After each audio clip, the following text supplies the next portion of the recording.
today. It's called The King, Just and Loving. You see, once upon a time there lived a king, and he was the most just and loving king that had ever lived. And one day came where one of his guards came to him and said, "King, somebody's stealing from your treasury."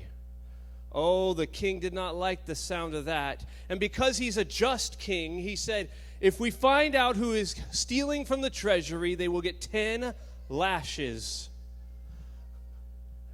And he said, that will be my decree because I am just. So the decree went out because he was just, that anyone got caught stealing from the king would get 10 lashes. Well, weeks went by, and someone was continuing to steal from the king. Oh, this did not make the king happy.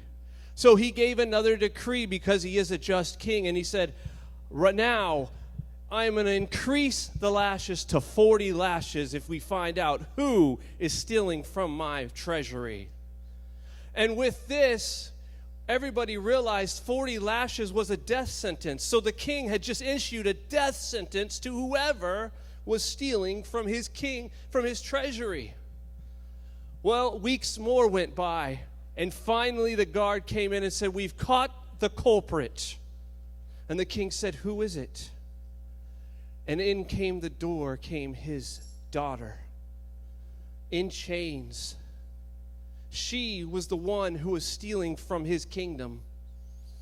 And then it began to rumble upon the kingdom. Oh, what is he going to do? If he punishes his daughter, does that mean he's not loving? But if he doesn't punish her and he pardons her, does that mean he's not just? The most just and loving king ever going to deal with this situation. The king thought about it, and he said, the crime has been committed, the sin has been done, justice must fall. And he said, immediately get the executioner. And the executioner walked into the room, and there was the king's daughter. And the executioner took the king's daughter, and he tied her to a table, and he ripped open the back of her shirt to prepare her for the whip. And the king sat silently in his throne, watching as his only daughter, the one he loved, was about to take 40 lashes. And at just that moment, as all the kingdom was watching, the king stood up and yelled, "Stop!" Silence fell across the room. Nobody moved. The executioner's hand was high and frozen. And the king, without saying a word, walked down. And he saw his daughter. And he ripped his shirt and he put himself over his daughter's body, hugging her and the table. And he looked back at that executioner and he said, "Now whip." And the executioner said, "Whoa, whoa, whoa, king! I can't hit her and not hurt you." And the king looked back and he said, "Now do it." And the executioner began to whip. 1, 2, 39, 40. On that 40th last whip of the whip, the king fell to the ground dead.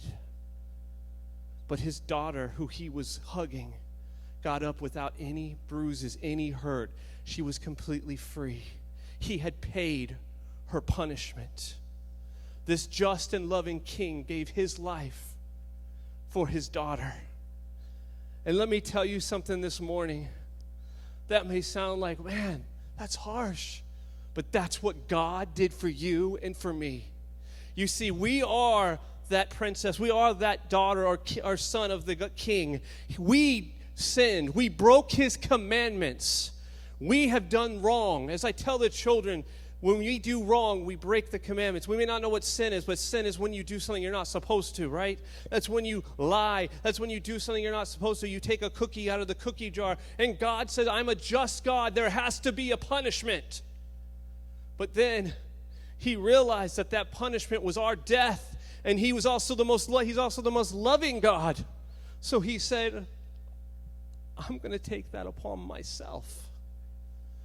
Because I love you so much that I'm going to come in the form of man and be born from a virgin. And Jesus came, and he is God in flesh. And he said, I'm going to take that punishment that you deserve. I'm going to hug you. Well, you should be getting this. And I'm going to die upon the cross. And the great thing about this is that while he was bleeding on that cross, nails piercing his hands, there came a moment where he pushed all the weight against the pain of those nails in his hands. And he lifted himself and he said, it is finished. Now, I want to tell you the importance real quick in 2 short sentences of what that really means to you and me today. You see, he did not say, I am finished. He said, it is finished. You know, and if it is not finished with him, because guess what? In 3 days, he rose from the dead, and now he's conquered both death, hell, and the grave for you and me, so that we have a way to heaven. He has taken our sins.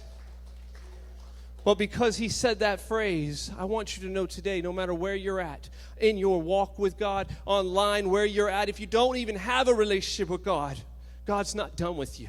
It's not finished. He has a purpose and a plan for your life. If you will just give your life to him, he will do stuff that you never thought you could do, because he is the God of the impossible. The only thing impossible for God is lying. He can't lie. He cannot break his word. But everything else is not impossible for God. So this morning, remember, he is the just king. He is the loving king. And he did it for you and for I.